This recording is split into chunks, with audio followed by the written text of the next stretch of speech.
By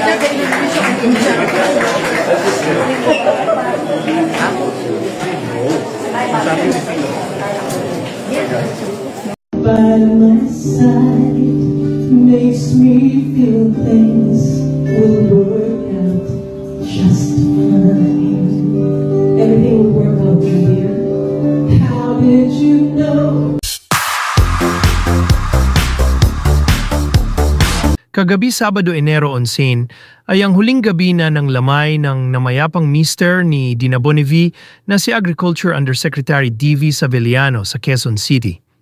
Ngayong araw ng Linggo, Enero 12 ay inihatid na ang kanyang mga labi sa Ilocos Sur, kung saan magkakaroon ng pagkakataon ang kanyang mga kababayan nang masilayan ng dating governor at makapagbigay ng huling pamamaalam. Nakatakda naman ihatid sa huling hantungan ang dating alkalde sa January 17 sa Cabugao Cemetery sa Ilocos Sur. Samantala kagabi sa huling gabi ng lamay ni D.V. Saveliano sa Manila ay nakiramay ang young actress na si Jillian Ward kay Miss Dina Bonnevie na matagal niyang nakasama sa serye. Naghandog naman ng awitin si Miss Cu Ledesma para sa mga nangungulilang nakikiramay at mga pamilya ng yumaong undersecretary. Samantala pinarangalan naman ni Lani Mercado Revilla ng Legislative Performance Record ang pamilya ni D.V. Saveliano na nagsilbi rin bilang kinatawan ng unang distrito ng Ilocos Sur.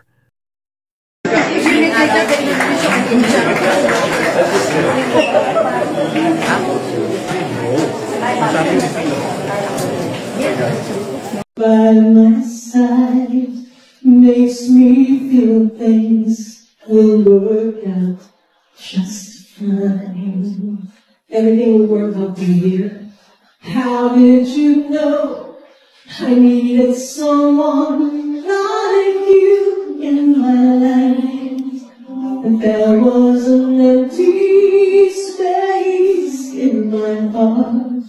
You came at the right time in my life.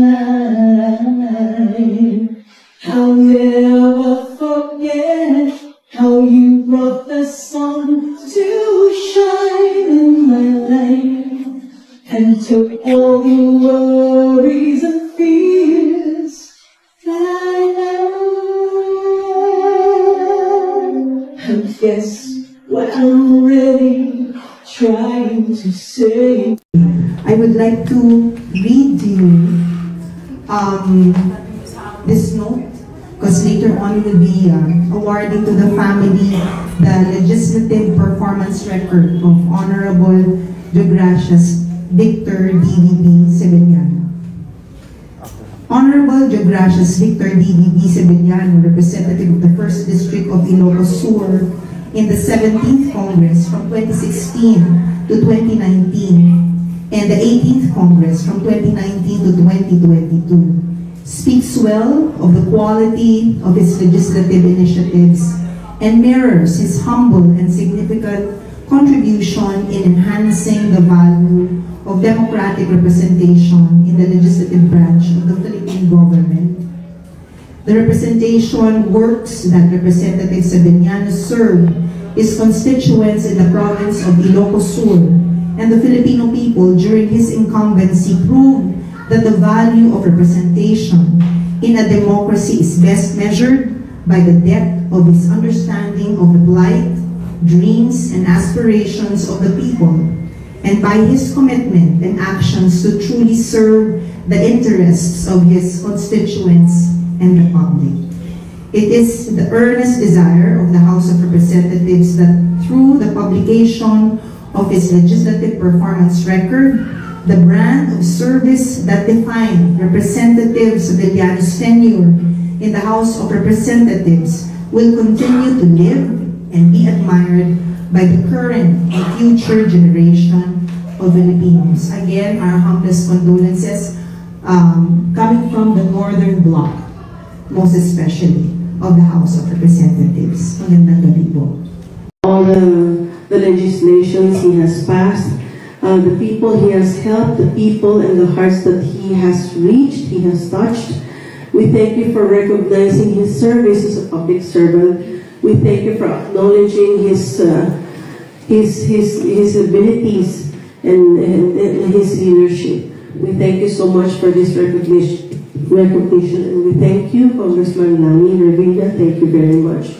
Thank you po sa inyong lahat, and most especially to the congressmen of the Northern Bloc, as you said, mostly sa kanila nang galing. Kanina lang po sila nandito, but it was freshly printed. Nakaka-touch naman po. Maraming salamat.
Muli so na baby nga po baby.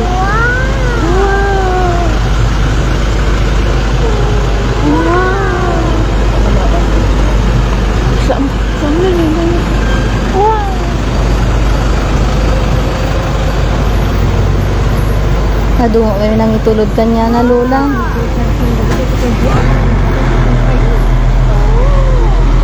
Nadadamampats ka ako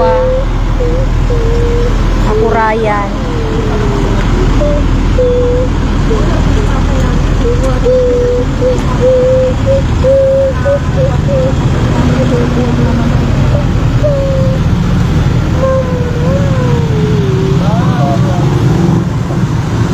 Rest in peace, Apo Bibi.